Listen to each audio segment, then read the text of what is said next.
Bapak Ibu yang dirahmati Allah Subhanahu wa taala, kemarin saya punya utang ya.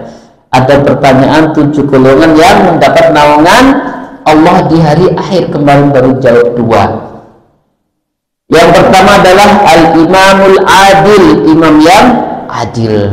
Kita berdoa semoga Indonesia memiliki pemimpin yang amanah, yang adil. Karena kalau pemimpin amanah, adil, rakyatnya juga mendapatkan manfaatnya.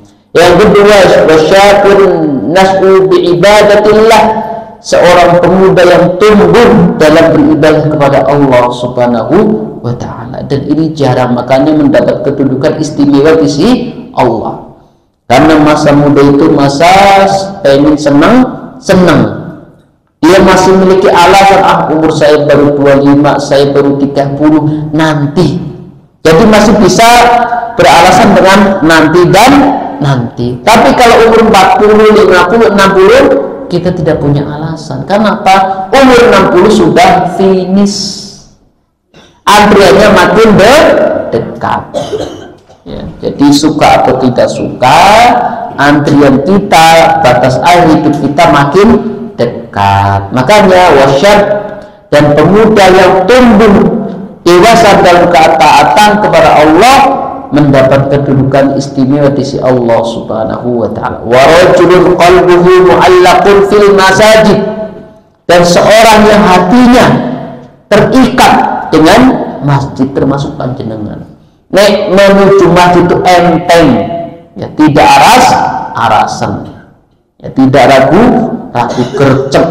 Ya, itulah orang yang nanti di akhirat akan mendapat naungan ya dari Allah Subhanahu wa ta'ala. Kemudian warajulani tahabba fillah ijtama'a alaihi wa tafarraqa alaihi, 2 orang yang saling mencintai karena Allah, keduanya berkumpul dan berpisah karena Allah. Itu orang yang termasuk panjenengan rumah tangga sampai hari ini betul-betul karena Allah Subhanahu wa ta'ala. Berkumpulnya panjenengan karena Allah, sehingga nanti berkumpul kembali di surga bersama anak keturunannya. Amin ya rabbal alamin. Kemudian warajulun da'athu imra'atan dzatu mansibin wa jamal faqala inni akhafullah. Seorang laki-laki yang diajak berzina oleh seorang wanita cantik terhormat, lalu dia berkata, aku takut kepada Allah. Ini juga berat ya. Jadi dalam sebuah kisah ada 3 orang yang terjebak di gua tertutup oleh batu besar. Ya, salah satunya berwasilah dengan amal solehnya, dia pernah meminjami uang kepada wanita cantik dengan syarat mau berzina. Ya. Jadi ada seorang wanita cantik datang ke orang laki-laki ingin berhutang. Syaratnya adalah mau diajak berzina. Tetapi ketika laki-lakinya sudah tepat di atas wanita tersebut, wanitanya berbicara, takutlah kepada Allah. Kemudian apa? Laki-laki tersebut menggagalkan niatnya untuk berzina.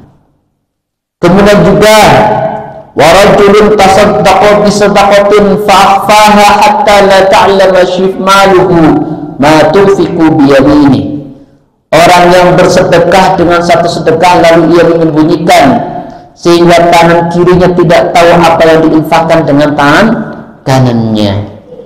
Tidak ada yang tahu. Makanya Bapak Ibu yang dirahmati Allah Subhanahu wa ta'ala, panjenengan bisa merahasiakan amalan, pertahankan. Karena itu nilainya tinggi di sisi Allah Subhanahu wa ta'ala.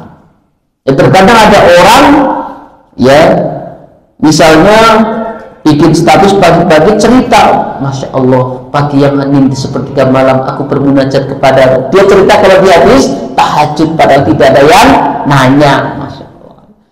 Jadi kita semua punya amalan rahasia, tidak ada yang tahu, hanya Allah yang tahu, pertahankan.